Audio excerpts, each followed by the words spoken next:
right, everyone, let's get going. Welcome in to HiBruiNation, the unofficial home of your Boston Bruins, with myself, Goosey, Jacky Boy, Cody, whose nickname is still going to be determined, and the Chavo. We got a good roundup of topics for you all tonight. We're going to talk about some sign or release, some of the Bruins' critical free agents and pending RFAs for both the Big Boy Club and the P Bruins. We have Dylan Larkin has requested a trade from the Detroit Red Wings after 10 years of unsuccessful attempts to make the playoffs, and who our top 3 UFA targets could potentially be.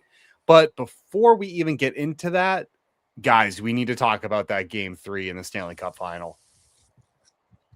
Holy smokes. I've never seen a Stanley Cup like this before. No, it's crazy. Most eventful is Stanley Cup I've seen in my lifetime. I mean, Marner himself broke like 2 records that were each over like 70 years old last game. And this Stanley Cup final is just proving that anyone who said it was going to be a boring one is looking real dumb right now, I'd say. I'm trying to think of a more, real silly. Yeah, real silly. A word that hits more close to home, but I was about to say, yeah, point to me on that one, right? Wasn't it last week? I was just like, ew. You were. You were like, whatever. No, you were like, oh, maybe it's gonna end in 5, and then we're gonna look real silly. But I think we're all like pretty surprised as a whole how eventful this Stanley Cup final has been. Experts already even saying that this could be one of the best finals we've had of all time. Just of the things that have happened, the records, the back and forth, the high scoring, like there's been just speechless, man. Speechless so far. Highest scoring Stanley Cup playoffs up to this point. That's what I was going to try and say too. Yeah. Most goals so far. It's hockey on cocaine. It really is. Baby. All goals, not a lot of defense after the first and second period. Goaltending has been an issue too. Steve, did you even watch the game, like Game 3? Did you even understand the gravity of like what happened? Yeah, it's insane. Really. You're gonna sit there and say that to me? That's I know. I'm genuine. Do you know who you're talking to? You have any other idea who you're talking to? I understand the gravity of it. I watched the whole game. The only game that I watched the full game because I didn't have to be up at 4:30 in the morning. Yes. Yeah. Fair. I watched. Come on. It's insane. It's insanity, right? It's wild. I was about to shut it off. I was like, 4-0. Well, I shut it off. It's done. I shut it off, and then also over, right, and then it's like, scores a goal. 20 seconds later, scores another goal. 20 seconds later. 9 seconds later. Whoa, we got a game now. This is it's a barn burner.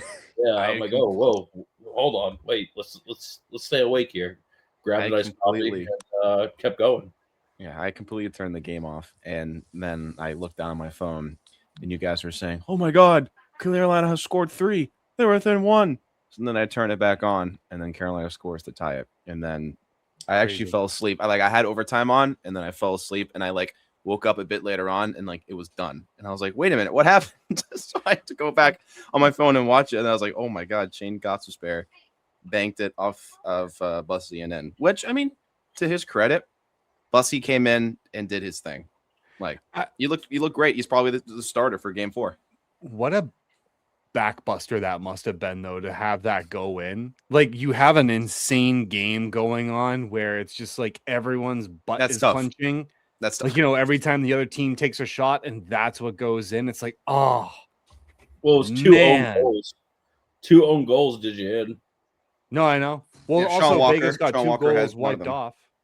They did. Vegas got 2 goals wiped off, so it's like, what do you want? You know what I mean? Like, it's, I guess, like the hockey gods saw justice to them, so there you go. But I say justice for the goal that they allowed for Carolina, and the goal from Game 2 that they disallowed from Vegas. That was their justice. Fair enough. Because either one, call them both the same way. Either the one from Game 2 is a goal, or the one from Game 3 is no goal. You got to have a give here. Question for you guys before we move on to some of the breaking news that we have for the Boston Bruins. Who do you start for Game 4? Bussy. Bussy or Anderson? Because I got to tell you, Anderson's not been good. Nope.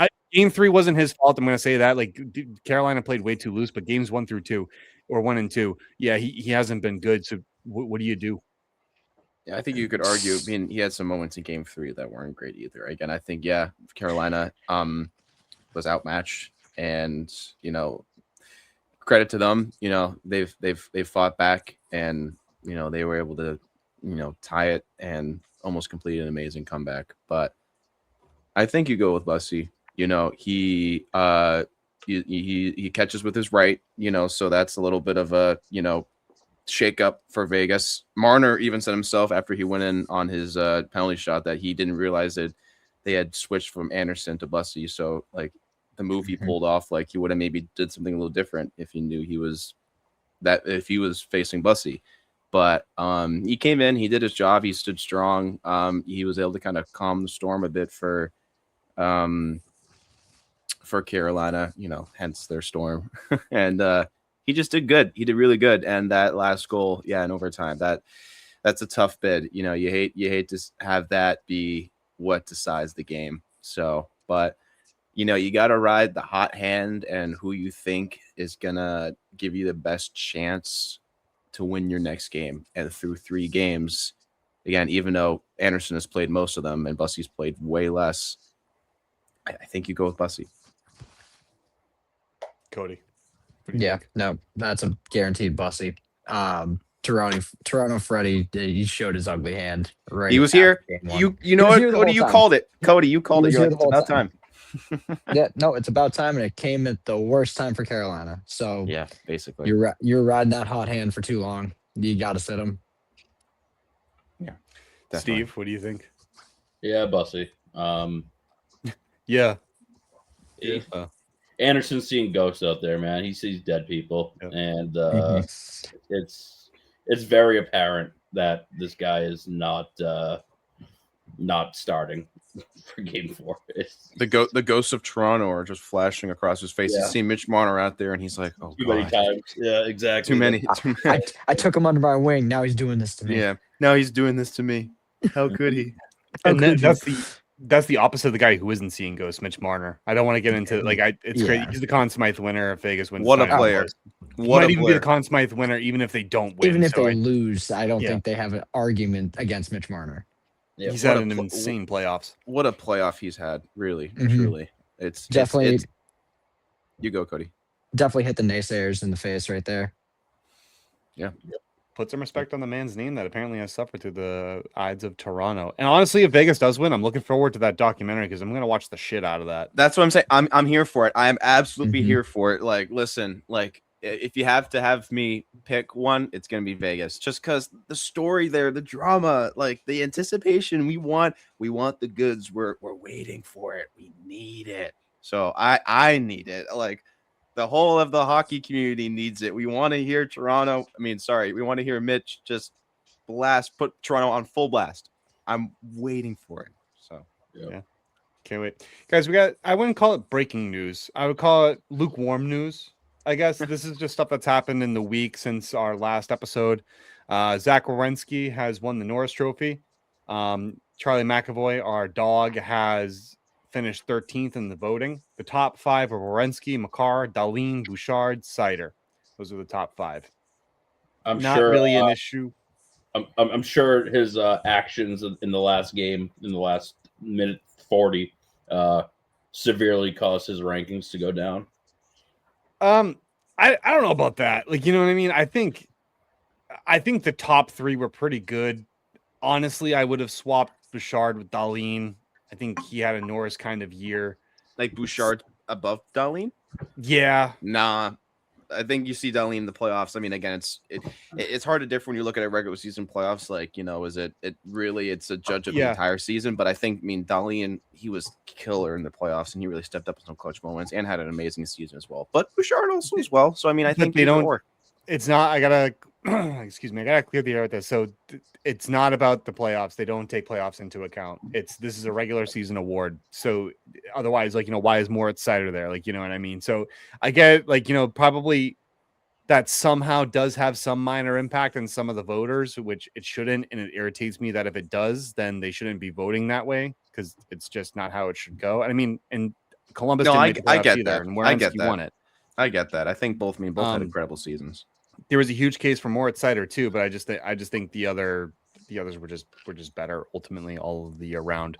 And then our big boy, the real dog, Daddy Sway, lost to Andrei Vasilevsky in the Vezina voting. He placed third behind Ilya Sorokin, and I gotta be honest with you, especially with John Cooper winning the Jack Adams, I just feel like right now there is a bit of a bias towards Tampa Bay. Yeah. Because I don't think John Cooper, did anything too spectacular to earn that award. And to be honest with you, Vasilevsky, I don't think for this season, I don't think he was that great either. I mean, there were many categories where both Sorokin and Swayman were better than him. Sorokin was not the better of the three. That much I could tell you. All advanced analytics, everything else. I think Vasi was maybe number 2. So then would you give Swayman over Sorokin then, Goosey? Sorokin and Swayman's numbers were actually very similar. So I would have preferred Sorokin or Swayman. Like, I'm not going to be the homer and say Swayman should have won it. I'm not going to do that. I did a whole breakdown of them. I looked at all of their advanced stats. I looked at everything else, how they played, their impact on the team. And if I had to basically guess, I mean, I think Swayman had a much larger impact on the team than either of those two. I think Sorokin had some better numbers, and I don't know. I mean, Vasilevsky's defense too was really good in front of him. I just look at the holistic picture, and I think they just got it wrong. I think they got the Jack Adams wrong for sure too. Yeah, but I also definitely think they got the Vezina wrong. So that one I don't get. I still think he's without a doubt one of the best goalies in the world for sure, bar none. But when you're looking at this season, I don't know. Someone else could have taken the caliber. What do you have, Steve? No, I mean, I've never seen a more rigged voting in my entire life. I'm so unimpressed with Cooper being coach of the year. I'm just so unimpressed with it when his team is legit good, and it's Vasilevsky literally piggybacked off of how good their top 3 lines are and their 3 lines of decor. It's just unbelievable that they would give a goalie who's basically riding the high from how good his team is when he didn't create that much of an impact. Yeah, did he have a good season? Of course he did, but sure, I think it's a more of a credit that the players in front of him straight up just did his job for him, right? When you're outscoring opponents the way they do, it's just I don't get it. And he has a less of a workload, less to deal with in front of him. And then Swayman did so much more. And again, this is not me trying to sound like a homer, but Swayman did so much more with way less. That's why it's more impressive what Swayman did. Right. Maybe some of the numbers on paper versus Swayman and Vasi were a little different. Maybe Vasi preferred, but also again, just because I think his team did more of a job for him. Swayman really had to pick up a lot of the workload this year, because the Bruins team throughout this year had their struggles in areas in which that they needed more attention to, and they needed nights for Swayman to come up big and to steal games and to do his job, which he did. This is where we talked about where the eye test fails, right? Because those 3 goalies are really good goaltenders. Sorokin's a great goaltender. Vasilevsky's a great goaltender. Swayman's a great goaltender. All 3 have earned their money. You know what I mean? But this is where I think if you're relying solely on your eyes here and you're just saying oh, well, I think this, it's this is where I say that eye test is up to subjectivity. And it's just when you don't take the stats, advanced stats, your eyes, and everything else into account, this is where it fails. You know what I mean? That's where that subjectivity comes in, and you fail on it. Listen, congrats to Vasi. I'm not as mad about it as I would be. But it's just one that I thought that got away from, personally, I think it got away from Sorokin. I think Jeremy Swayman and Sorokin were a lot closer. Hell, I think Logan Logan Thompson was closer than Vasilevsky was. Sorry, like those are my thoughts and opinions on it. You know what I mean? No argument here on that one. Sorokin's had some really good years lately. I mean, his name's been in the pot for Vezina for what seems like some time now. I think maybe he deserved it. And again, it is based on regular seasons. Even though the Islanders fell short, kind of in a catastrophic way, Sorokin was great. I have to say, because I said the same thing about the Jack Adams Award. The trophies are about today, not what happened yesterday. Mm-hmm. You know what I mean? Last year, like giving the Jack Adams to John Cooper just because he should have one because he's a great coach doesn't mean he deserved it this season. Like, you know what I mean? Sorry, go around the planet again another 365 days with the sun, whatever the fuck, and earn it again. I don't know what to tell you. Has he been snubbed? Sure. But I'm sorry, a guy like Lindy Ruff, who 14 years missing the playoffs, it's no coincidence that he all of a sudden comes in. They didn't have a great start either, by the way. They were 14-14-4. They were last. December. They were last before they didn't basically lose a game again. And to have that turnaround, I'm sorry. And to win the division, I'm sorry. Like those things just bother me. Marco Sturm did well in those voting too. I'm not going to complain where Marco Sturm landed. I just think Sturm didn't do anything that spectacular either. Like, you know what I mean? You can't lose 7 games in the last stretch and then say like you should earn Coach of the Year. You just can't do it.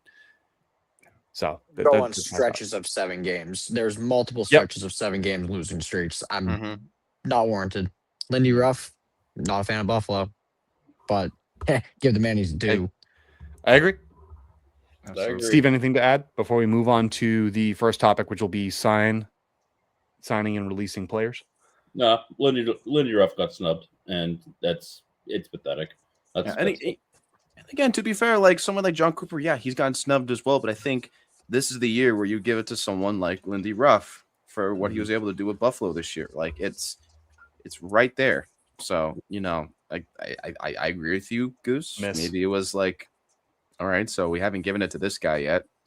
He had a good enough season. I mean, woohoo, go Tampa, another successful season. Just should give it to him. But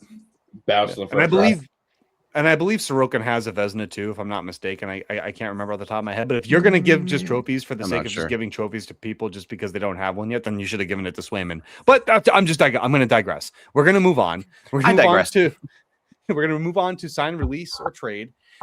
There are 5 players I really want to focus on here with their status. 3 are from the Boston Bruins and 2 are down in Providence. I think this is a pivotal point for the 2 players down in Providence. Well, specifically one of them. But Victor Arvidsson is a UFA. He had 69 games played, 54 points. His previous contract was $4 million. We'll tackle this one by one. Then we're gonna go into Andrew Peak, who's also a UFA, 77 games played, 14 points, $2.275 million his last contract. Jordan Harris, RFA, 8 games played, 3 points, $775,000. We'll start there, and then we'll mention the P Bruins, who's going to go with. Let's start with Arvidsson. What do you guys think? Sign. Pen to paper. Yep, sign. If he stays healthy, sign. Yeah, that's a good point, Cody. He's a bit on the older side. He's been he's been around for a while now. Yeah, he's 33. He's not getting any younger. But oh man, there became a time or a point in this season where I looked forward to him jumping on the ice every single shift. He was noticeable every single shift. What did Sturm call him? A rat? No, he's a rat. No, he called him a rat. Yeah, or something. He did call him a rat. Weasel. No, it was a weasel. No, that's right. Yeah, one of them. He was a weaselly rat, which he was. He was an absolute weaselly rat. Honestly, like you said, every single time you saw that man touch the ice, you knew his presence was there. He was going to make it felt a little bit on the smaller side, but that guy, he bought in. Is really great Bruin, embodies what it means to be a Bruin. I think and he really benefited. And you could feel when he was injured too. Yeah, benefited from Sturm's system. His previous contract, everybody $4 million though, so now you're gonna have to, and he scored 20+ goals. I think that's worthy of a little bit of a raise. So, but I think. Sorry, you go, Steve. to Cody's point, where it's like, yeah, when he wasn't in the lineup, you felt the loss. That's my issue with it, where it's like, we need this guy healthy. We need this guy in the lineup because he is a difference maker. He does set the pace. He is fast. He does create opportunities. He does take advantage of opportunities. That's the thing. It's, you can't let a guy that has such an impact on your lineup just walk away. So, Steve, I'm assuming you're signed because I think Cody and Jack both sign. Yep, signed. So, what do you give him, Goose? Then, how we go about it? Well, you're gonna hate me because I'm gonna say walk. There's a case for both. I don't like it, but yeah, there is. Yeah, because you could get something in return, hopefully. But Steve's eyes just rolled at me, and listen, I'm gonna put it this way: I do not want him to walk. I think he's a great leader. I think he's great on the ice. I think he fit the Bruins mold well. I just don't know if he is exactly what the Boston Bruins need right now as they transition into next season. They only have $15.5 million in cap. It's not a lot, and they have a lot of holes. And I don't think he fills the most immediate need, especially with the raise that he's probably going to want. I would anticipate him wanting around $5 to $6 million, but for how long? And is there going to be a no trade clause attached to it? What does the framework of the deal look like? Again, 33. Speedster, agree with all of that, but there's too many questions that loom for me with Victor Arvidsson, one of them being his health. I mean, he played 69 games. That's pretty good, 69 giggity. But, that is a concern. You want a guy that could, try and play, 75 games. I think 75 games is good. Miss some time, people get ill, whatever. I understand. But I think 69 is okay. My biggest concern is where that contract value is going to be. Does it align with the Bruins' future? And what is going to come attached to that contract? Because Jeannot makes $3.4 million with a no trade clause. And that's manageable. But is it well, yeah, I guess. But ideally, no, it's not. It sucks that we have that, but can we manage it? Mm-hmm. Yeah. But for an aging Arvidsson, I just have a little bit more concerns. I would hope maybe a team-friendly deal. Maybe he would be accepting to stay with the Bruins, but he wants to win. win. I see your point. I see your point, Goosey. I see your point. 4.5 to 5 mil, maybe. That's okay, but then also you only have about 10.5 million left over to work with. That's not a lot. Yeah, and there's a lot we can get rid of. I'm just saying. For one. Very true. There's a lot you can get rid of, but I think with the vision the Bruins are carry looking at, carry Corpy down to the fucking airport. I'll drive him myself, like we said. We'll pitch in. I'll do it. Be a nice Hop in the back, ride. big boy. Be a really nice Uber ride for Cody. I'll be his Uber ride. I don't give a fuck. Yeah. I'll take him myself. Cody be like, so listen, I know this is a bad time and you're probably going through a lot, but thank you for being a Boston Bruin. Get the fuck out of my car and get on the plane. Get the fuck out of my car. You're gonna be late for your plane, bud. Get on the plane. Get on the plane. The white zone is for loading. No. The red zone. You need some snack money for the plane? Well, let me hear what you guys have to say, okay? Because I've said my concerns with Victor Arvidsson. Obviously, I would love a team-friendly deal. If he was a little bit older, I think he would take it. I love Arvidsson. It's nothing against him, but I think he walks. But ultimately, what do you guys, if he does stay and if you guys are Don Sweeney, what are you guys offering him? No more than 5 million. Yeah. I mean, it has to be a team-friendly deal. It has to be, if you want to be a part of our group moving forward and our vision, you might have to take a little bit of a cut than which you were expecting if you go in the open market. But if you really want to be here and you really want to help us out, that might just be what you have to work with. Or those are the... they counted us out last year. Let's run it back this year and show them again. Fair point. Cody, what would you give him?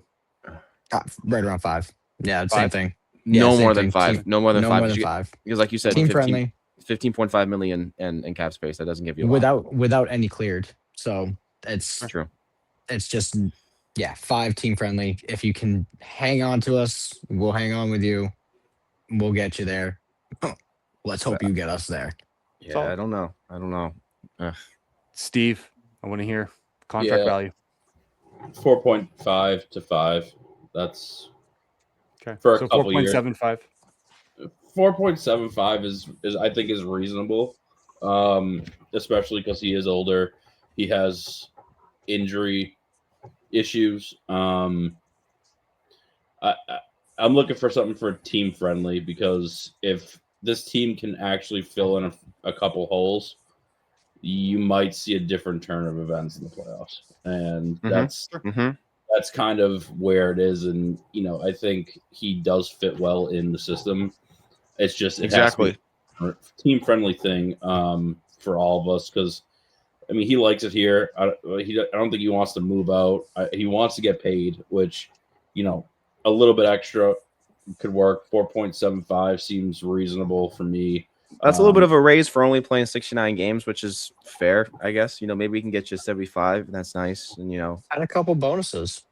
exactly. Make it to the playoffs, goal bonuses, stuff like that. Like hit 25 plus, hit 30. Point bonuses, point bonuses, something.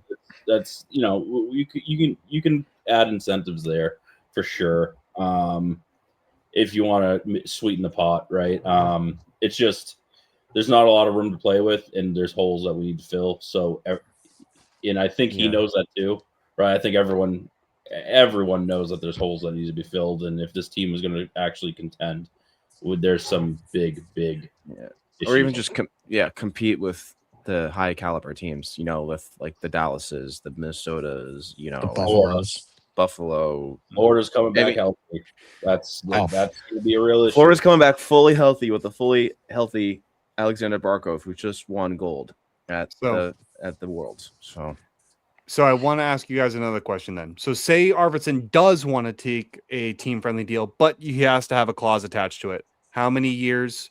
I'm not going to ask you how many years because I'm assuming everyone's going to be like 3 years at $5 million, roughly. Yeah, 4.75, $5 million for 2-3 years. Yeah, 3 years. Yeah, 3 years. 4.75. So say you offer him 3 years at $5 million, Steve. Let's go with your high ball, and he just goes, "I'll take that, but I want a no trade clause attached to it." Do you take that deal? I do. Refresh me on no. I get what it is, but I need to explain the application of it to go along with this. And I'm talking like you guys can structure the no trade clause as you want, but it has to be no less than a 16 team no trade list. So basically the worst it can be is a 16 team no trade list. Yeah, right? Teams that if they Yep. do a trade, he can say no. Yeah, correct. So he has to supply you the list if you want to trade him. You have to talk him out of it. The similar situation with Robert Thomas and Dylan Larkin. So basically they'd have to waive it, except they have a full no trade. This would be, let's just say, would you guys do a 16 team no trade list, 3 years, $5 million if it meant retaining Arvidsson? Yes. I think you might. I think I might have caught it could end up biting you in the foot later I got a converter. If it doesn't go well, if he kind of just tapers off, unfortunately. But I don't want that though. I want to be very optimistic and realistic, and I want to hope that this guy, he has a couple good years left. So if 33, if that happens, and he's able to replicate it and really help out this team, then I don't mind it. If unfortunately he falls off, then that's really gonna not look good on your end in a few years. So I'm gonna go with the hope that doesn't happen. Therefore, cool. Do it. Nice. I'm okay with it because it's so short term. True. True. It's not like a 5-6, however many years. It's for 3 years. If it doesn't work out, and even if it doesn't work out in his last year, okay, well his contract's up at the end of the season. I think 36. He should be good. Yeah, he'll be 36 by then. I think next year and the year after he'll still be at what he was for this past year. Yeah. And I think just because he had just such a solid year, I think you got to try and leverage getting this guy back. I think you have to try. And if he's willing to maybe have a team friendly deal as well, I think you go for it. But I wouldn't be surprised if it comes out later this week or next week that, he wants 5, 6, 7, whatever, because he knows he's on the back end of his career and he wants to get paid. Then, so be it. Then maybe it's best for him to walk. But I want him back. Good conversation. Andrew Peak. Let's talk about him. Gone. Well, that was easy. Get out. So Jack's out. Jack's out. Get him. Listen, is there not much more to say? Listen, professional hockey player could send me into a coma, but I think you move on from a player like that. Let him get his money elsewhere. Cody. He had his shots. He did. He And tried. and he tried to was have pretty- shots. They just kept getting blocked. And he was solid for us at times. He had a couple like That too. snipes as well too. He had a couple snipes. Like don't sell Nope, short. he had his but chances. I think he burned those chances. Too many fumbled pucks, too many easy goals let in just because of him. I'm just same thing with Mason Laura. I'm over it. I'm done. Get him out. Yeah. Steve, do you want to listen any more emphatically? I do like Peak, but I think he had a shot, and I think it's time to move in a different direction. We got a lot of other things to worry about, and I think we can figure out a bottom pairing defenseman, right, with the guys that we have. I just think right now, like what he's going to want in first contract, I don't think it's worth it for us. It's not that I don't like him. It's just right now with the where the team lies, it's just not feasible to keep him around or wise. I agree. Walk. Don't want him. I'm all set. He did his job. Henry Jokiharju was better in the Buffalo series, way better. And I think you got to give Jokiharju his opportunity to show what he can give you, because I'm sick and tired of the notion that like everybody needs to be big and strong on the back end. While that's mostly true, you also need some skill back there. Your only puck mover, your only puck mover really is Hampus Lindholm when he plays. When he plays, when he plays with debatably a pair like of balls. Yeah, and debatably like Charlie McAvoy. Facts. So I think you do need a guy like Henry Jokiharju, like and you need guys like formerly Matt Grzelcyk, who can move the puck out of the zone and not have it get turned over and cause Swayman to have a breakaway against him. So yeah, no, I agree. There's not much else to be said with Andrew Peeke. So I mean, he was a great Bruin for the time that he was here, but exactly, if Don pays him more than anything, if they do keep him more than $3 million, I want Don's head on a spike. Just kidding. Not really. Not really. I want it now. Yep. On a platter, not a spike. On a platter. The other one is Jordan Harris, RFA, 8 games, 3 points, $775,000. I'm going to start with this one. I'm going to sign him because you can get him for probably $850K, 1-year deal. Keep him as the 7th D. I know he was bad in the playoffs, but you never really gave him an opportunity to play games. You never really gave him anything. And he was hurt for a while. Yeah, and I didn't hate the way when he played in those 8 games. He was pretty solid, but you threw him in a position where clearly he was not prepared. Yeah, I voice exactly what you just said, Goose. Give him a one-year deal, $875K.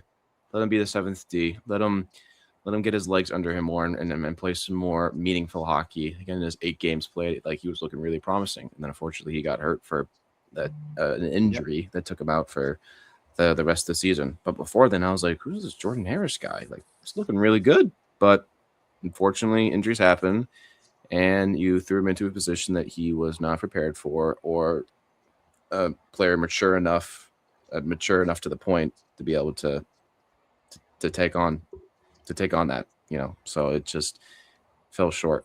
But I same thing you said, give him another go. Cody. Yeah. His sample size was small, so I would have to agree, but no more than 8.5. I can't see it. If there's any more than that, then again, Don Sweeney's head, please. On a spike. Don Sweeney's head on a spike. Everyone's head on a spike. We're at a Game of on a spike.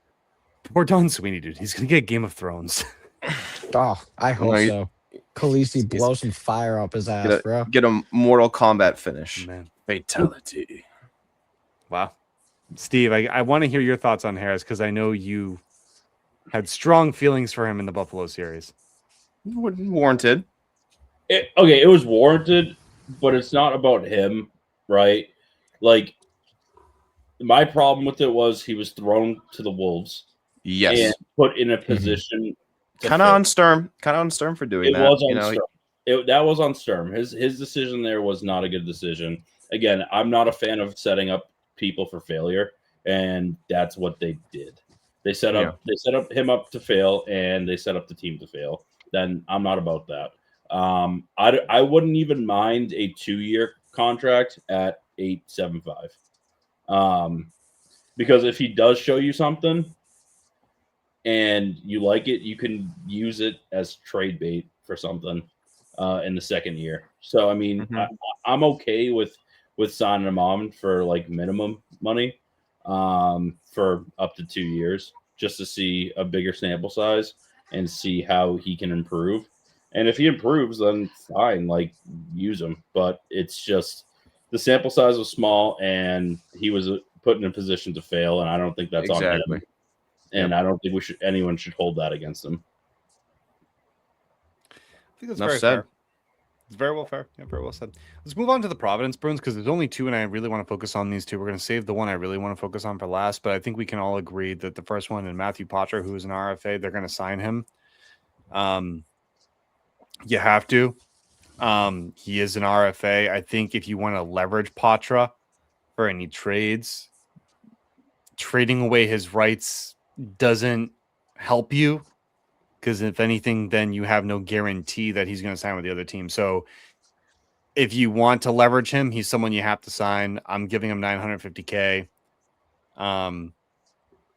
2 years, and then, go on from there. Right. I mean, he had a good year down in Providence, but I think for Boston, it's in their best interest to sign Matthew Poitras, but for the purposes of leveraging him for improving the roster.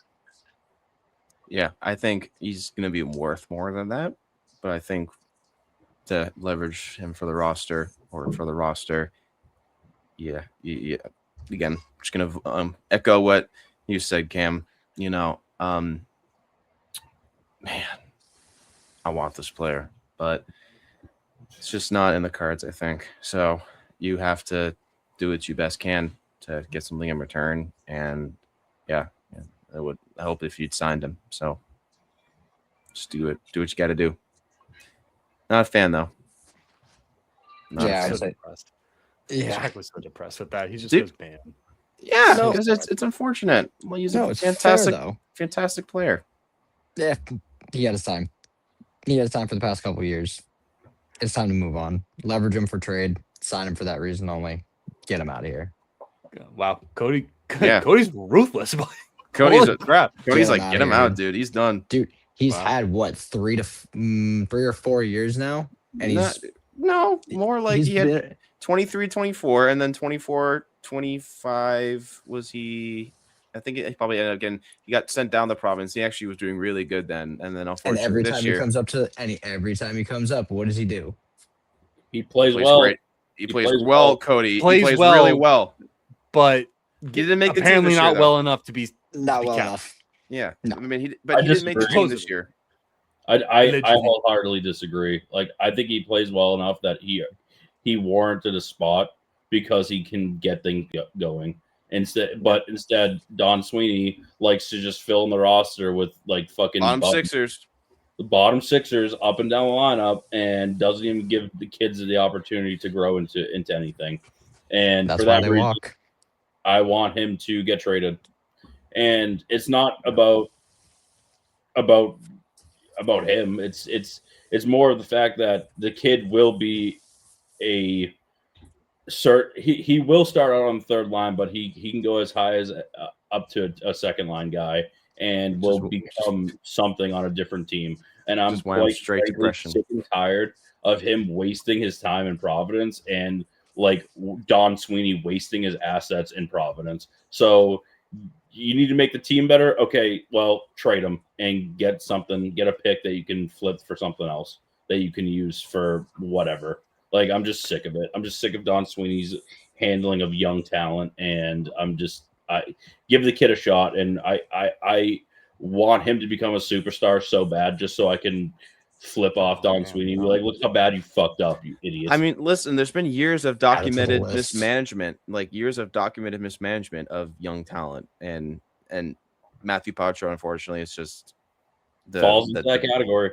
Yep, falls into that category and is the tier example of that. So yeah, I mean, he's going to be a great player elsewhere. It sucks he couldn't work out with us, but I think now you just need to do what you need to do to benefit the team. Isn't that right, Piper?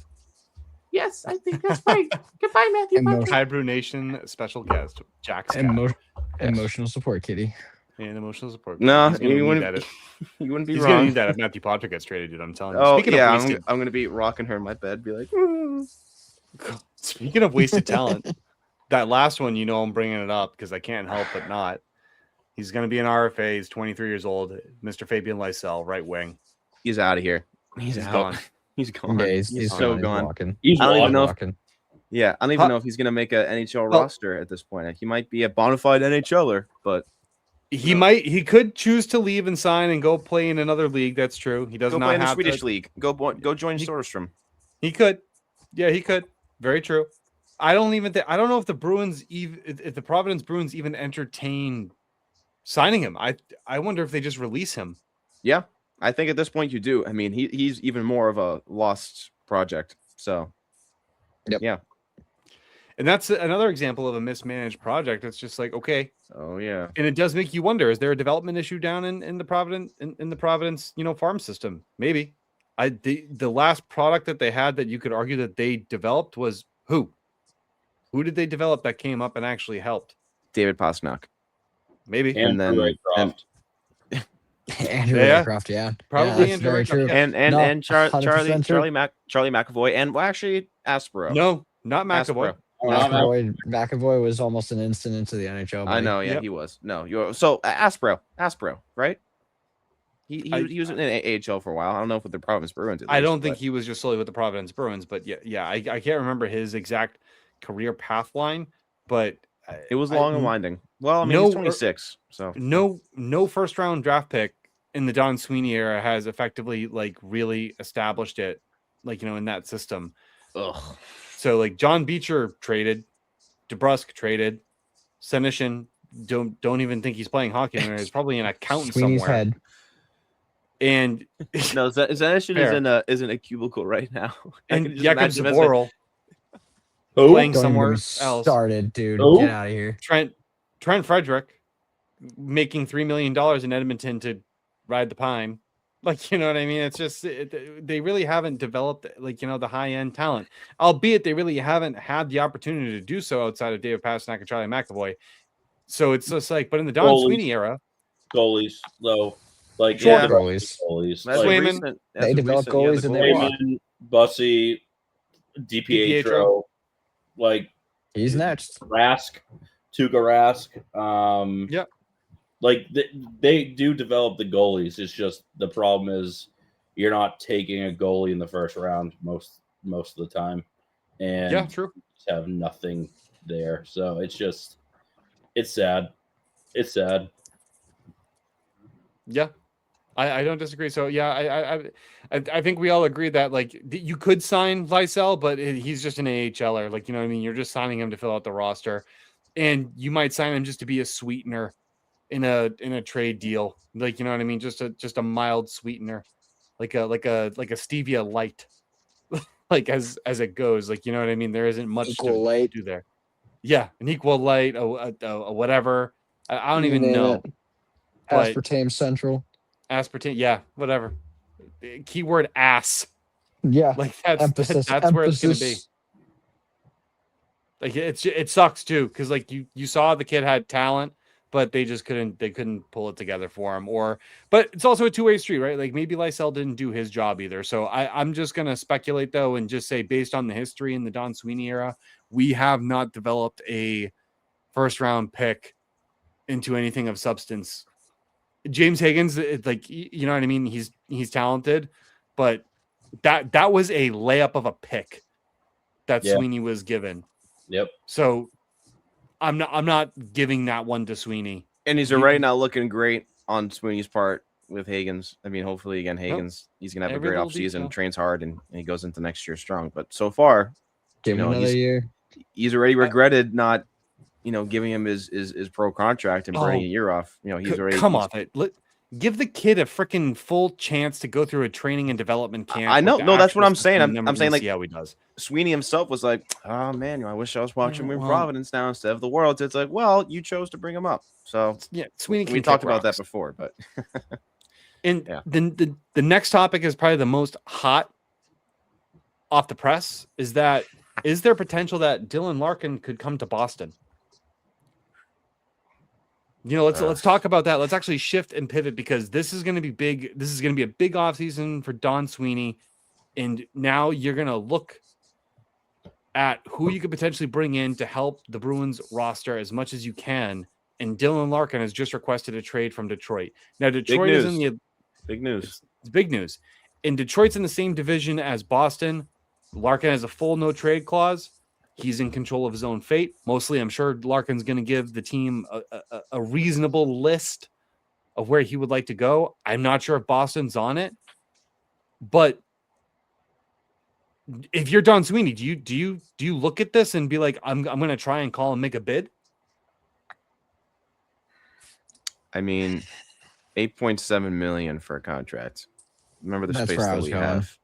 He's taken up a lot of space. And the return is going to be substantial. Listen, I think like you put out, Goose, he hasn't had a 70-point season yet. He's come close. 80. 22-22. Yeah, 80-point season, man. 22-23, 32 goals, 47 assists for 79 points in 80 games. I mean, listen, he is what you would need for a 2C or on the left wing. He can do both. And he's a fantastic player on the right roster. I think he adds a lot of punch and balance to your lineup, goal scoring, playmaking ability, plays in your top six. Again, maybe your 2C. That's just a hefty contract to take on. And I think, unfortunately, if it's Boston calling from Detroit, okay, give me Hagens or Hagens and Zellers. You're having to give up someone. Wouldn't even do it 1-for-1.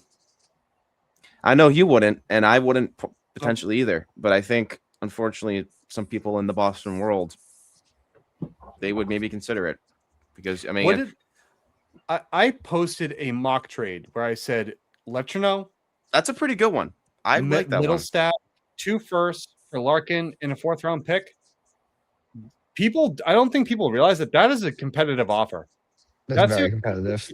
3 first-round picks. Yeah, and again, one of them being an NCAA all-star in the making who had a complete jump up from his first season, 3 assists in 36 games to, 40-something points, 30-something points, total jump up. Like, guys, he's developing great.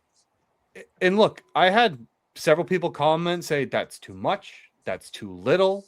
Someone said, swap Hagens for Lechino, and I basically said, go smoke some crack.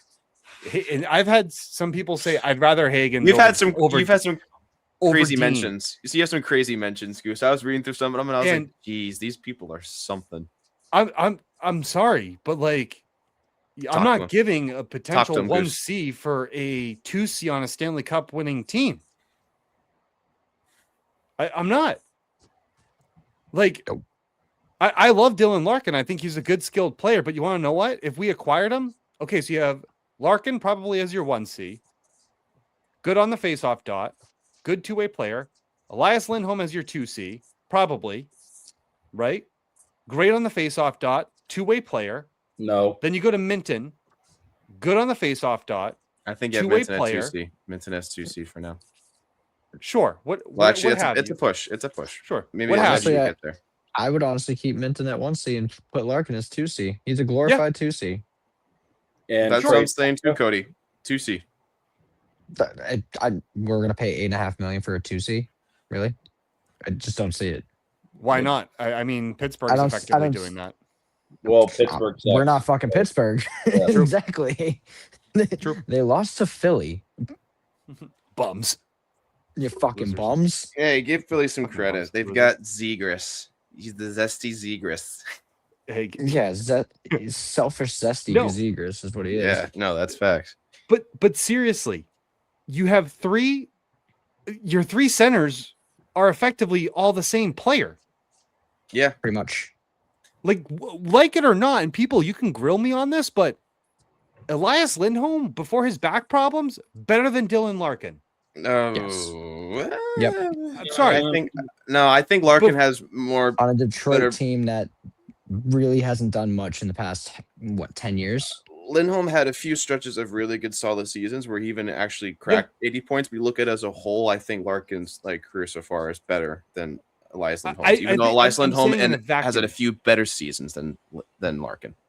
But yeah, sure, whatever you want to call it. But I think in a vacuum, I'd rather take Elias Lindholm's faceoffs at 2C. I would. I'm sorry. The dude's back is messed up. It's his back. It's his back. You know what I mean? But this is if the guys are healthy. You know what I mean? As healthy as they could possibly be. You know what I mean? Because you've seen spurts earlier this season where Elias Lindholm, when he started before he re-aggravated the back, he looked great. But then he re-aggravated. I don't see the need of paying Larkin that amount of money just to be. I mean, he would be the 1C on Boston, but it's I don't think he just makes you that much better. I'd rather take the risk, like Cody said, with Minton as the 1C, or put Hagens. Try Hagens at the center. Every time someone puts Hagens at the center, he starts doing better. He looks better. If you look at Worlds, 2C. Ideally you put him up at 2C and then I guess drop Lindholm to 3C. And then Larkin and then if you had Larkin as your 1C. Still Minton. You know what? And Bruins fans can call me crazy. Cool. Call me crazy. Oh, they have Goose. They have. Cool. Don't care. Dylan Larkin has had DeBrincat and Raymond. Those are not schlubs. They're good NHL players. And Larkin's the captain. So give him his Zaka performance and Pasternak. Yeah, I still don't care, because you still have to. You have two good wingers on his side. I really don't care. Everyone who says oh, but he doesn't have a David Pasternak. Oh my God, you're still the captain of the freaking team, and you're a good NHL player, and you have good wings. God, have you ever thought maybe some of the onus is on that guy too? Maybe he's not the most talented passer. He's a great two-way guy, but we already have a million of those. Yeah. Why are we going to keep getting more of them? I mean, it's a pretty good one, though. In case you guys couldn't wonder, I am not for Dylan Larkin to Boston. I'm not. As a whole, no, I'm not either. That contract is a lot of money. I'm with Cody. I don't know if you pay that for your potentially you put him at. I think you would take 1C, but still that is a lot of money, and he would take it. I don't think he deserves it. Yeah, and you listen. You're giving up. You'd be giving up a lot. I think you had to be giving up a first round pick that you would want to keep in the long run. You asked me gunpoint at me, keep Letourneau. Yeah, I'm saying yeah. Off the bat, I believe in that player. I really think that he's going to be a star. So maybe a little early to tell still, but I don't know. I don't know if it's worth giving up the assets you have. I don't know if he's worth it for Boston right now. I mean, again, but you want to win. It's not easy, man. This is why we're not paid the big bucks to do this. I don't know. Steve might want to. Steve might. I would use the trade capital for somebody else, somebody more worth it. Dylan Larkin's not the guy. The draft capital is just there. What do you think, Chavo? Not worth it. I don't want him anywhere on my team. One, too expensive. Two, it just creates more problems than we need now.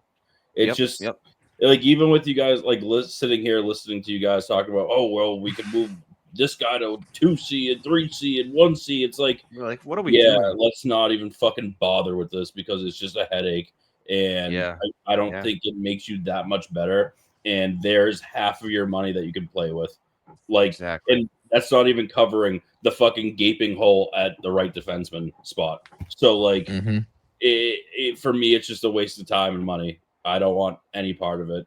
And do I think for, if it was less money, sure, could he bolster the roster and shore up our lines? Yeah, sure. But at the end of the day, it creates more problems and gets rid of half of your cap space that you can play with. It's just not worth it. That isn't worth squeezing. I'd also like to rescind my comment. Larkin is better than Elias Lindholm in a vacuum. I should have phrased that I like his face-offs better. I would prefer Elias Lindholm on there, but again, they're just the same player. That's what I think Larkin's a little bit better of a player, but yeah, they are the same. Yeah. Well, the healthier of a player. That's the biggest difference. Sure. True. Yep. Yeah, I mean, but it's interesting to see where he might end up. Friedman has a few teams, but it's all speculation right now still because it's a matter of, the return is dependent on where he's going to go, and he has say. So, like, if he wants to join Quinn Hughes and Minnesota, he can. Goose, you mentioned it earlier this week when it came out. Montreal might actually have a lot of leverage there. Montreal and Minnesota, they're two best fits, I think, for Dylan Larkin. Yeah. To where he is in his career, it just makes sense. Minnesota needs another center. Montreal needs another center. Montreal also needs another RD2. But Montreal is probably the team out of probably all that have been mentioned that might have been linked to him. I mean, Friedman heard of Minnesota, Tampa Bay, Dallas. I'm speculating Montreal. But it's in the division, but Minnesota, Tampa Bay, and Dallas, they don't have much to work like with. For the price. It's not going to be as much as Montreal could give you. Yeah. It's not going to be as much as maybe Philadelphia could give you because they also need another center, or the New York Rangers. I think the New York Rangers have a lot that they could pivot with you, but again, that's all in the East. So like maybe they do look at Minnesota and say like, well, we're not going to have to deal with this team, and they can still give us a decent package for them. Mm-hmm. So again, Larkin just doesn't fit the mold for the Boston Bruins right now. Like he just doesn't. If you go out and acquire a guy like Dylan Larkin, you're going to have him and Elias Lindholm as your 1 and 2C for the foreseeable future, which then you're going to prevent Minton and you're going to prevent Higgins from being able to take upon those roles. Mm-hmm. You can't do that. Stop drafting centers then. Stop freaking drafting centers that you want to develop into 1Cs when you're just going to trade for more like middle six talent on a cup winning team. You need a talented player up there with David Pastrnak. You don't need another two-way guy. And I get the fact that Larkin is a very Bergeron-esque type player, but he's not Bergeron. He's not Anze Kopitar. He's not that guy. Great player, but I don't know. Cody, what do you got? I was just going to bounce off the Montreal point, but again, I'm going to stick with what you were just saying. Zach Benson is more of a Marchand than Dylan Larkin is a Bergeron. I'm going to say leave it at that point. Fuck Montreal, yeah, not going to go there. Montreal, for the fact of they need a veteran. They need some veteran presence on that youth team, and Dylan Larkin would be the best fit for that team. Yeah, he has Hands won gold now. He has won something. Again, he hasn't had much playoff success, but he has a gold medal. He has something to add to his resume. Great. Send him to Montreal. I think they need a veteran. Is it going to help them along the way? Maybe. Probably not, but time will tell. But I digress. Yeah, good points. Steve, do you have anything else to add? I feel like you were hot on the head with a couple of your points too. I think a Western team is actually a better landing spot for Larkin. I think overall best fit is definitely Montreal, but I see him more in Minnesota because again I think Minnesota has that attitude of like win now, like we need to win right. So you've got by far one of the best defensemen in the league, and from the recent memory of defensemen or talented defensemen which we've had in the league, who are superstars. You've got Quinn Hughes. You need to do something with it, and you can put a pretty compelling package together. If you're Minnesota, I think Montreal gives you the best package because like they'll probably, if you're going to go for Dylan Larkin, because like their window is open. Montreal's window is now officially open with what you've seen out of them. Yeah, I know Montreal's big on Michael Hage, whichever it is, but put him in that package. Go ahead. Doesn't matter. You're now at the point where like you can have Dylan Larkin for 5 years, and you can worry about the 2C another time when he's done with it or whatever. But Dylan Larkin's also going to win now, and I think doing that gets you the best opportunity if you're Montreal. But again, if I'm Boston, I'm out. But again, you got to expect Don Sweeney to at least make an attempt and see what they're willing to do, because you got to remember Detroit's probably also thinking like it's been 10 years, we need to do something. So they're between a rock and a hard place. Yep. Yeah. Yeah, I think Is this was the year for them to break through and make the playoffs, and it looked like it was gonna be that, but they fell short once again. Per usual. Yeah, but in a really just full out embarrassing way. So Detroit has playoff phobia. Yep. They have before it was Buffalo. Now it's they have performance issues. Now it's Detroit. Yeah, they have performance issues. You know what I mean? They need to be sponsored by Blue Chew. And look, yeah, I get it. Bruins fans want a 1C. Robert Thomas has been put to bed because St. Louis has basically all but come out and said we're not doing it. We're keeping him. He's on the roster day one.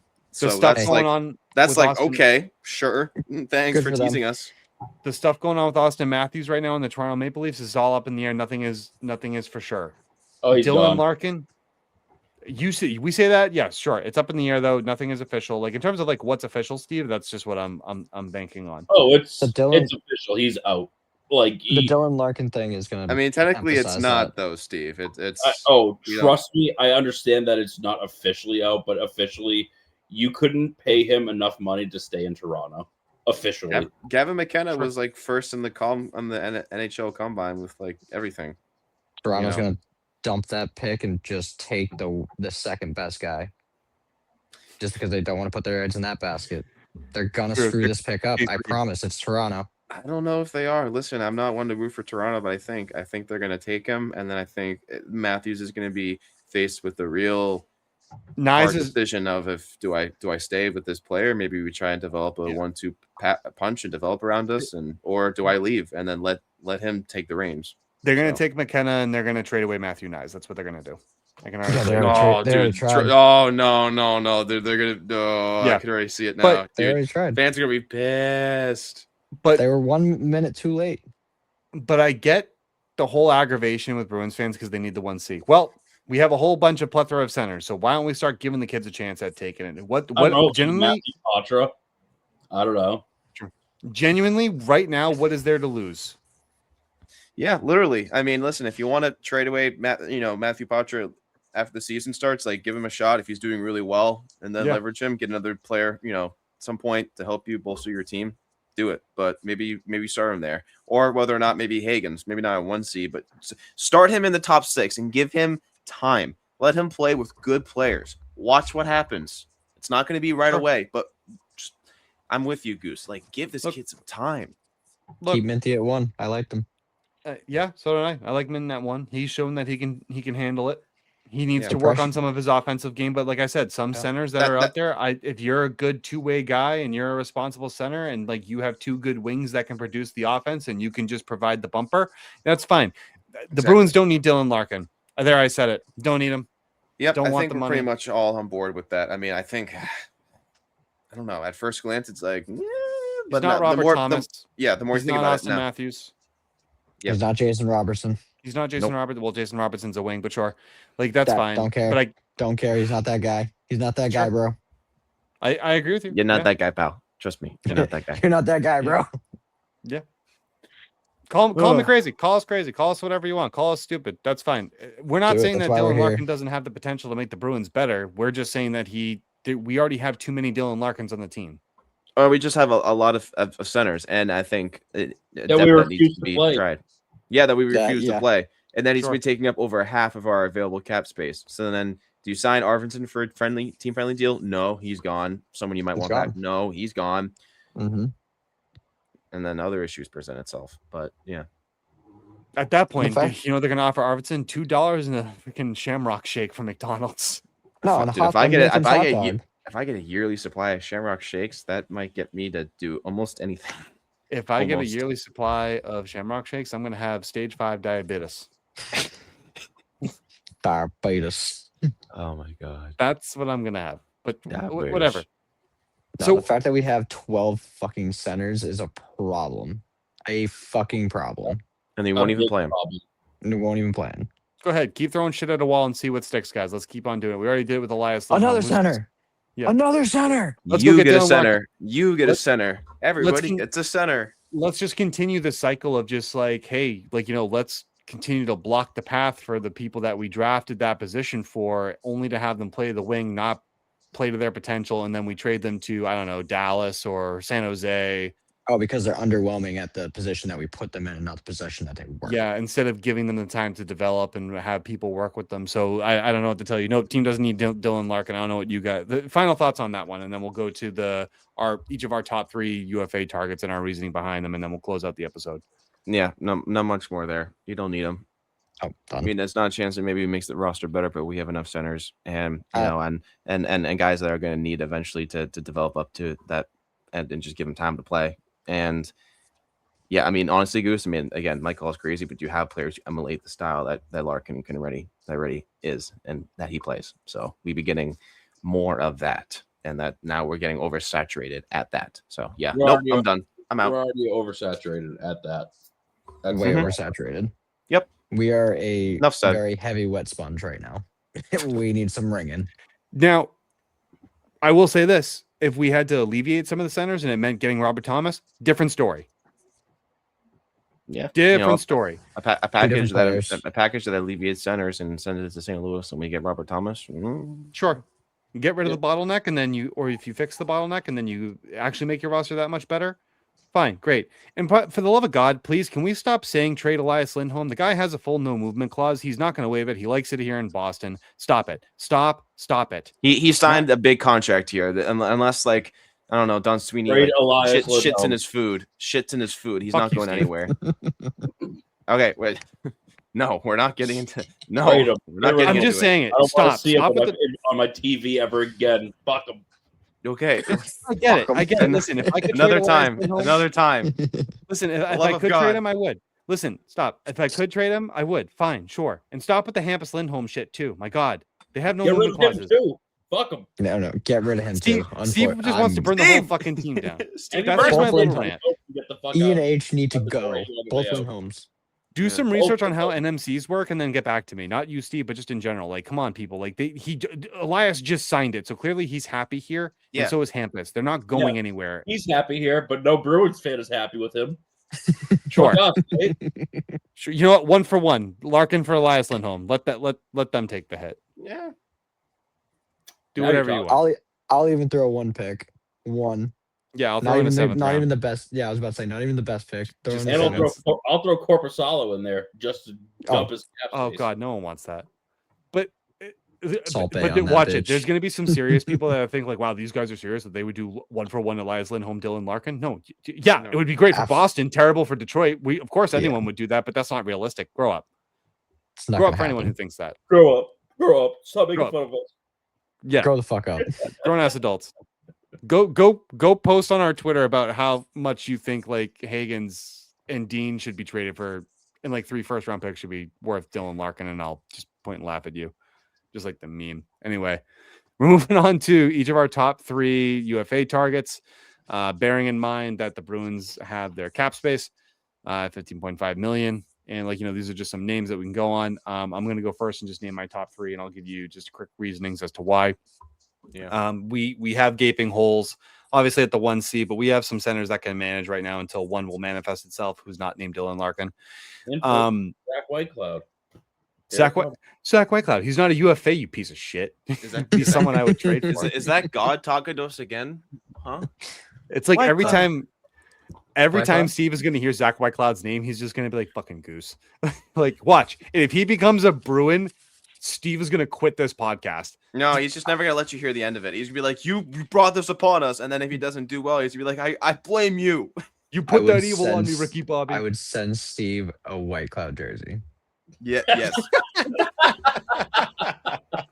Yes. That's God telling you he's here, baby. Yes.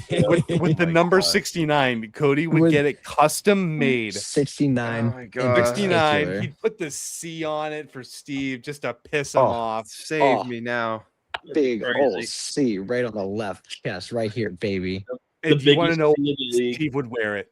Oh my God. Biggest one. Not even just a little bitch ass. No, fucking embroidered one. Instead of like the B, it's a C. He just gets a C. Giant C for Steve. For Cloud and White Cloud. Anyway, for me, I'm thinking about that. It's we have 3 issues outside of the center position. The second RD spot, a left wing, and a right wing. Mm-hmm. Now listen and hear me out, because one of these is gonna probably really cause you guys to, and probably Bruins fans, to freak out and be like, absolutely not. I can't wait till someone watches this and they're like, I what? It is but you just got to hear me out on it. Just hear me out. Guys, hear me out. It would be okay to Hear me take out. back. It would Hear be me okay out. to take back It's a Dougie super shitty Hamilton take. at a retained price. At a retained price, it wouldn't be that bad. At a retained, be listen, that I'd take Dougie Hamilton back for the full $4 million. At a retained Like, you know, price, it wouldn't be that bad. just hear Hear me me out out, on Zach it, okay? Whitecloud. I admit it's like partially a shitty take. Just hear me out. Just hear me out. We're gonna start with the RD2 because I want people to be pissed last. I'm targeting Rasmus Anderson. I think he's going to be a little bit cheaper than Darren Radish. Darren Radish is going to command some money with the points he just did. I think Rasmus is going to be a little bit on the cheaper side, not by much, but it would just be enough to make a difference. I think he would fill that spot well with what we need. For the left wing, for me, I'm going to go Bobby McMahon. He had a great season with Toronto, and I believe he went to Seattle. He could be a good second line left wing, I think, for the team, especially if we leverage a guy like Casey Middlestat to trade and try to bolster the roster. These are all hypotheticals, by the way. But the one that might good to prefix for the last one. It's a hypothetical as well. It's a hypothetical. I mean, there is someone I would prefer over him. Like I would prefer Kyler Yamamoto over this guy. But then again, that's going to get like a hot topic too. So like people just grow up. Kyler Yamamoto had a good year in Utah. Just letting you guys know he did have a good year. He would actually be a reasonably cheap contract. But hear me out. We need scoring. And he's available. Patrick Laine. Look at Steve. Look at him. Look at Steve. Look at He's like, why did I stay up? You want to know why? Cheap ass deal. Even this shut up right now. Cheap ass deal. Yum, yum. Only reason why is because cheap ass deal. You know you can get him at $2 million or $3 million. You know you can, because he's not getting 8. You know that for sure. You know he's 27, 28. He needs to have a prove it contract. I would not hate having him for 1 or 2 years at 2 or 3 million. Come on. Say it, Steve. I hate it, but I wouldn't love it. That's the most Don Sweeney move you've ever fucking said in your entire life, dude. I did. And I know it's a shitty take, but you want to know what? It's a reclamation project risk that I think is better here we than go. reclamation. Here we go again. Another reclamation project. Let's it's bring just it nothing in. but fucking reclamation projects, and I'm sick of it. I'm not gonna hate Can we it. get some actual goddamn talent, please. Go ahead, Like, wait for it though. Why? Why reclamation? Just Because get then we some have to fucking actually pay talent. for I it, don't know, Steve. You know, develop if your we young go about players. this route, we can be cheap. We can be cheap. Yeah, we can be know? cheap. We're not going to be a Stanley Cup contending team this next coming year, dude. So that's why I'm just saying, fuck it. Give him a risk. $2 million, 1 year deal. Prove it. No, but you you need to could be. take the realistic steps to If you didn't become make one, because stupid moves like Pasternak has getting just turned Pasternak. 30 years old. Yeah, if you Goose, didn't I'm make gonna stupid start moves like signing Tanner Jeannot to a $3.4 million, yeah, I agree with you. Goose, I'm gonna start calling you Tall Sweeney. That's good. Listen. That's good. I get it. I get it. I am with Bruins fans. There are some concerns there. There are some risks, but he A lot more than Victor he Arvidsson. scores. He scores. He can score, but maybe he helps our power play. Maybe. I mean, Montreal still didn't use him when they were down and out. So what does that say? Yeah, exactly. Yeah, that's that why team- I think you can get him on the cheap. That's the thing. What I'm saying is, guys, I know it's a real huge risk, and I'm not saying Laine is going to be this prolific scorer, but his point production is there. Like, you know, when he plays the season. Would I rather Victor Arvidsson? Yes, but I think he's a cheap option that also has a shot first mentality. That's the only reason why. Either that, or I'm going Kyler Yamamoto. Let's be I'll real. tell you, This UFA I would class. say- it sucks big bags of dicks. But Yamamoto is probably way better than Patrick Laine. If we Possible. can get him, I would be more for that than Patrick Laine, just for the time that we would have with Way Yamamoto. bigger upside. Because Yeah. real quick, we're not affording Alex Tuck. Guy's going to be No. looking for $10.5 million. Not doing it. Sorry. That's Goes to the pretty much playoffs. that's Thank all you. your cap space, and then you have to Not basically worth try the and get rid of. conversation. Yeah, you have to get rid of a lot to make any other moves. So So those are my 3, and I'm glad I got to be bullied for the Laine take. Well deserved. And I know it's bad. I know it's bad. I just can't wait to hear what anyone has to say about that. Like, comment, please.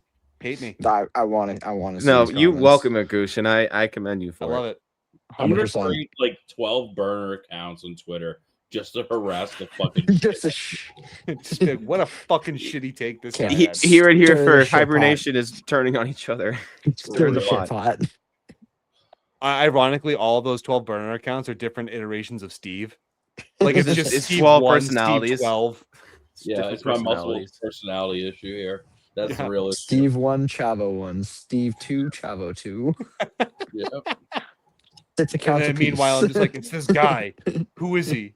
He has one follower, and they all follow each other. Like, you know what I mean? He's this like multitude of tell. Steves. I'm following Chavo 4. Just randomly. Cody's not even Just following the first one. randomly. He just goes, Nope. picks a number 1 through 12. I'm just picking one. I'm going He just does sticking it. with them. I love it. Sticking with them. Love it. All right, I need to hear somebody else. I need to hear someone else's takes before I get bullied too much. I'll Steve, you go wanna next. first? Oh, Oh, Jack, no, go no, for Oh, it. no. I'll go last. I'll go last. Okay, Yeah, yeah. go for Well, he's the closer. I'll go real quick. I'm taking the other player for RD2. He's probably going to come with a bigger price tag, but Radish, RD2, that is one of your biggest needs. You're basically also banking on the fact that he can replicate a 70-point season, which I don't know if that's going to be the case. He's probably had his best season. I mean, who knows? I could be wrong. Maybe he scores 80 next year. But if he can give you 75% of that, I said maybe. It's probably not going to happen. But if he can give you 75% of that for that season, that's a win. He's puck moving, a pretty big body. I think he can emulate what it means to be a Bruin. I think he would benefit from the system. Again, costs will be high, though, after a 70-point season. And an RD2 is just a big need across the league as well. I mean, they just want someone to help bolster your top four for your defenseman, and on the right side, it's needed. So, but I would be going for it. He's my number one. Number two, we already talked about him earlier on. If he's willing to take a team friendly deal as well, Victor Arvidsson, there's your right winger too. Your second right winger. He's already done great in the system, and I think he'd be great running it back with Sturm in this team. But it's just a matter of if you're gonna be able to afford him or give him a deal that he's happy with and that it helps your team. Last one I have, Michael Bunting. Don't hate that. Yeah, I mean, but listen, kind of a risk there. He's had his issues with the league and his temperament. Kind of was a Nazem Kadri 2.0 with the Leafs. But since then, after leaving the Leafs, he's put together some solid teams across. He was on Nashville for a bit, and then Pittsburgh, and then maybe another team too. I can't remember, but he's feisty. He's scrappy. His cap hit's a little high right now. I'd have to look it up if my computer's not loading, whatever. But it's so you'd have to, that's something to factor in as well if you want it to cut into your available cap space. But if you can make it work, I don't know. I think that could work well for a top 6 left winger. So those are my 3. Don't hate any of those. No. I mean, I hate the Darren Radish thing because someone's going to overpay him, and I don't want it to be Boston. But listen, I don't know if he's willing to ask for $8 million. It's his first season where he's popped off, and he's 30. I mean, I get like he's going to be looking for a pay raise. I think within the end because he's making under $1 million right now, which took me. Yeah, he's going to want money. Yeah, so give him. I want money. 5, 6. I know you do, Cam. You got some big life updates coming up soon. Go, Cam. But you I think you give him 5, 6 million max, 6.5. But I don't know if it's 8. But then, yeah, that's cutting in a lot to your space as well if you're the Bruins. I don't know. Those are just my 3. Again, it's hypotheticals, but I'd rather Radish over Anderson. I think a bigger upside, but could be a risk. Who wants to follow? Go ahead, I Cody. Got it. Yeah, I got it. Oh, it's Cody, yeah. So I got Jack Roslovic for number 1. Easily you can fit him into the middle 6 or the middle 6 of the forwards. Solid. Don't hate that. I would say again, just adds that little bit of depth. He has some size to him, which he can swing the body around. He's been around the league for a while, so he has some time. And again, what we really need is low penalty minutes. That's what he's very good at, staying out of the box. Yeah. Number 2, let's get an RD2 in here. Mario Ferrero. Again, sign him to a 1-year deal. His cap hit is only 3 right now, is what he has previously. A minimum alumni. I love that. He's played with Kel McCarr. He's played with Kel McCarr. He did. Good for him. Guess where they both are. Yep. Guess where they both are. One made the playoffs. The other one didn't. The Sharks are almost there, bro. I think they're gonna. They're almost there, but I think adding Ferrero to our depth in the defense, I think that fills that hole a little bit. He's gritty. He's not afraid to get in there. He'll fit into the Bruins system. Yep. Another above 6 foot guy, a little lighter than 200 pounds. I think he was like 190 in like 195, 198, something like that. So again, good sized body. Last one, Noah Juleson. Very low cap hit. I would honestly push him to RD3, keep Yoki at 2. Who does he play for? I've heard that name maybe like once. I got to pull it back up. That's okay. Yeah, if my iPad wanted to work as well. It's okay. But yeah, Philadelphia. Thank you. Did he play in the playoffs? I believe, if not, he might have been benched. I didn't see him much in the playoffs. So, like, again, wasn't really much there. But again, throw him down to RD3. Fill the gap with Yoki at RD2. Again, he has the average frame of Bruins decor, about 6'2", just over 200. It's running average right now for RDs. So, again, low penalty minutes. If you had to pick one, do you want Ferraro at that RD2 position, or do you want to go with that last? I'm ready to forget his name, but the last guy, Juleson for 3, and then Haru at 2. Which do you prefer? I kind of like Yoki at 2. Give him the confidence. I trust him. He showed it, especially when he was playing in the playoffs. So, give him the green light. Send him. Yeah, I think that's a little bit of a risk, but I think it's one you have to do. I think he has it in him. Juleson, we could easily do a 2-way contract for the first year. Play him as a bubble guy. And make him that 7th D pair too. Or that 7th D guy. So, and then Victor Arvidsson was already talked about, so I'm not even going to bring that up again. Yeah. I'm good. Yeah. Voice crack. That was actually a really good list.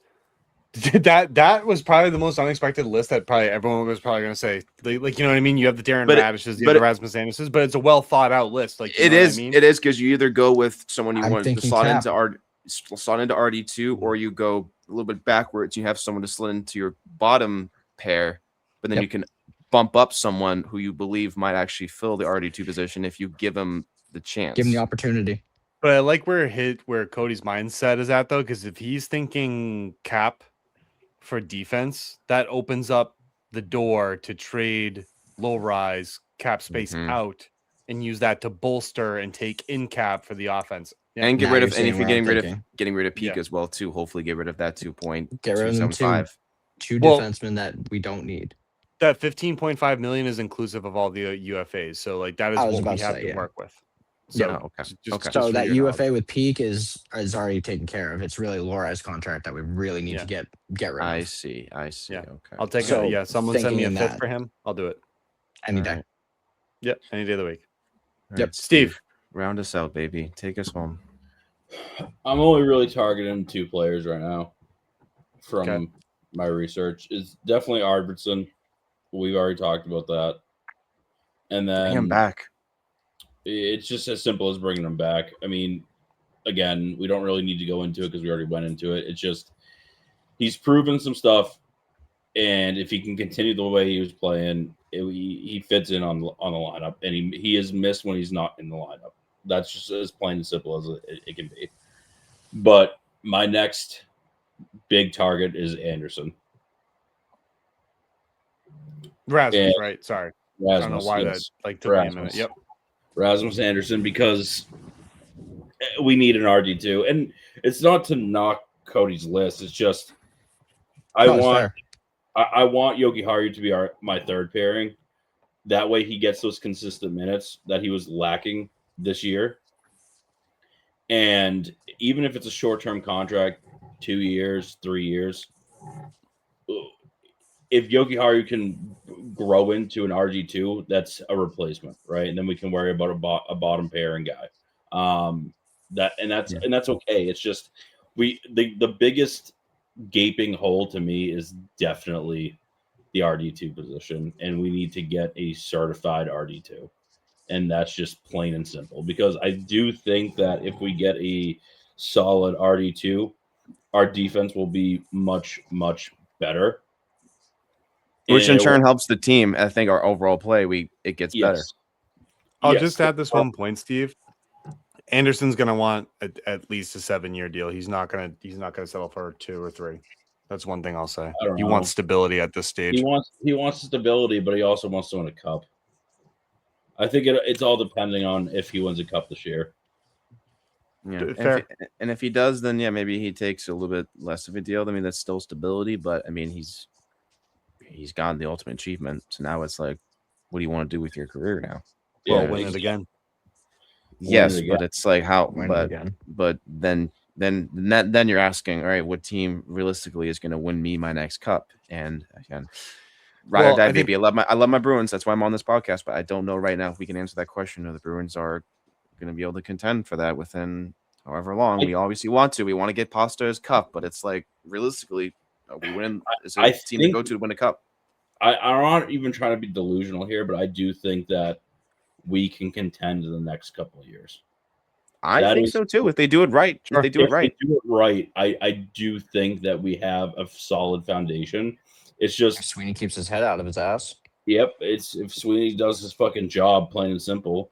And that's kind of what I'm relying on too, is using the guys that we have as leverage and trading out and bringing talent to Boston. That's kind of what Don Sweeney is kind of good at. But we need to build. he absolutely is. We need to build upon the foundation that we have, and the foundation right now is pretty solid. It's just we're missing a few key components, and if we can use some of those trades to our advantage, then we can really start cooking.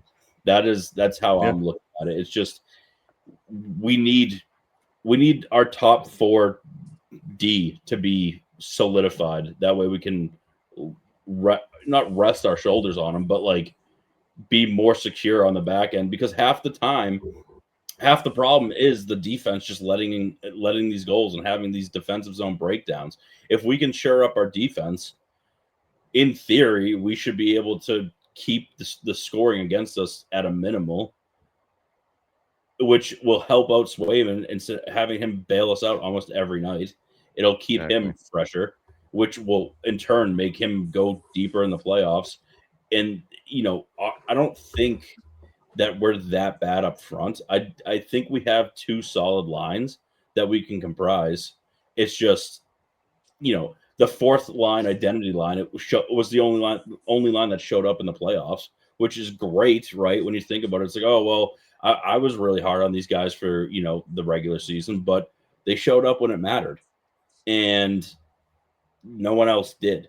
And it's one of those things where we need to find some stability on these lines. And I think if we can replace a middle stat with someone a little bit better, or even fill in the gap with some of the youth that we do have, I think that line will be even more secure.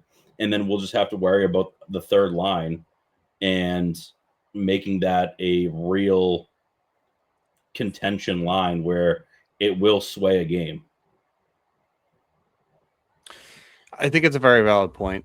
Yeah, See that you bring up, and I think it's a good list. I think you all had good lists. I actually the one I really liked was Jack Roslovic, because I was looking at him as well when I was looking at the available UFAs. I think he's more of like your 3rd line guy. Play him on the wing because he's not going to beat out Minton for the center spot. He's just not, or Lindholm. I liked the idea of bunting. I like the idea of the conservative approach that Cody was taking. I like the idea of the aggressive approach that Steve was taking. And Jack, I think you had great points too. Making sure that Victor Arvidsson is still here, but also maybe taking a risk at a defenseman that's scored points. So I think it's all around good. Like I said, no one's gonna like my Patrick Laine take. You know what I mean? That was just like a far out of left field kind of thing. That was just like, sure. If he comes in and does what he is known for as a player, and he adds you offense, it could turn out well. But I don't know. I don't know if you put any stock into that. I just don't. And this also is assuming that there are no other trades. Like the Boston Bruins stay stagnant and they only go after UFA. Like this is just like who we think the Bruins could potentially. Who realistically, like we maybe should be going after, or Don Sweeney should be asking about, but. Sure. Is he going to do that? La-di-da. We'll see. Sure. Guys, final thoughts before we close out the episode. The draft is coming up soon, I believe, right? And then Yep. and then for another like 2 weeks, I think, still, but that's going to be exciting. We will do a pre-draft show. And then I believe shortly after that, they're going to have free agency. Our next show won't be until after free agency. So then we'll just kind of recap the draft. We'll recap free agency there, but that's just to kind of give you the heads up. Okay. Are we going to do a show before the draft? Because the draft's not for another 2 weeks. Okay, but you said we'll do a show before, like we will do a show before the draft. That makes sense, and then one after agency. Okay, yeah, excited for that. I mean, I'm banking on some drama. I want to see what Toronto goes with. I think ultimately they're going to get McKenna, but now it's just a matter of if they keep Matthews or not. So we'll see, and if Marner just exposes all their dark secrets when Marner ultimately wins the Conn Smythe and the Cup. So yeah, I'm excited for that. Hope the Bruins and Don Sweeney are being active, looking around the league, thinking proactively about how to best improve this team. Pastrnak's not getting any younger, but I think he's still really at the prime of his career. And I'm happy to see that Steve, has some belief in our team as well too, our harshest critic, but also thinks that we can do it. We just need to do it right. So let's do it. Cody, what do you got? You got any final thoughts? Just no, I honestly I think Jack said it all right there. I got nothing more than that. I think we kind of went over all we needed to. Definitely a lot to think about. Maybe, what do you think Toronto's gonna? He's gonna mess up the pick. You think they're gonna mess it up? Oh, right? 100%. It's Toronto. Come on. Why don't we just try to fleece him again? Steve, be the easiest thing to do. Yeah. Steve hate fucks Don Sweeney with his eyes. Cody hate fucks Toronto with his eyes. So I great. love Steve Dangle so much, but I do too. Fucking hate Toronto so much. I think they just blow so hard. Bums. Yeah. Absolute bums. And they fumble it. True Living is one of the worst people for the sport of hockey I have ever. He's gone now. True Living's gone now at least, but they've got Mr. Wendy's. Sorry. So yeah, Mr. Wendy's. That's right. Not much better. And then his boss is just an absolute bum. Oh, Keith Pelly's a lunatic. Keith Pelly, dude. thank you. I wanted to say it. No idea what he's doing. Yeah, he has no idea. But he has to have his hand in everything. Exactly. He's overseeing 5 professional teams. So what do you expect? 7. Oh my god. That's good. Jesus. All right. Okay. Steve, any final thoughts outside of fuck Don Sweeney? Yeah, this is a really important off season for mental health. So I'm praying to God that Don Sweeney doesn't fuck this one up like he fucks everything up. So yeah, stay tuned because he does this every year. He does this every year, and I'm sick of it. Sick of it. I was listening to that from last week, Cam. I kept overplaying it. Your why was so, and you just did it again. It was so accurate. Why? Well, guys, I have no final thoughts outside of, ladies and gentlemen, that will do it for tonight's episode. Thank you for tuning in to us as always. Don't forget to check us out on TikTok, YouTube, Instagram, and Twitter. You can also find our blogs on our website at don'tpuckwithmedia.com. If I'm talking too fast, please rewind this and slow it down so you can hear me. Feel free to connect with us through those platforms, and please consider giving a like and or subscribe to us for more Boston Bruins content. Let us know how crazy that some of our shitty takes were tonight, especially with Dylan Larkin and Patrick Laine. But until next time, Jack, what do we say? Go Bruins.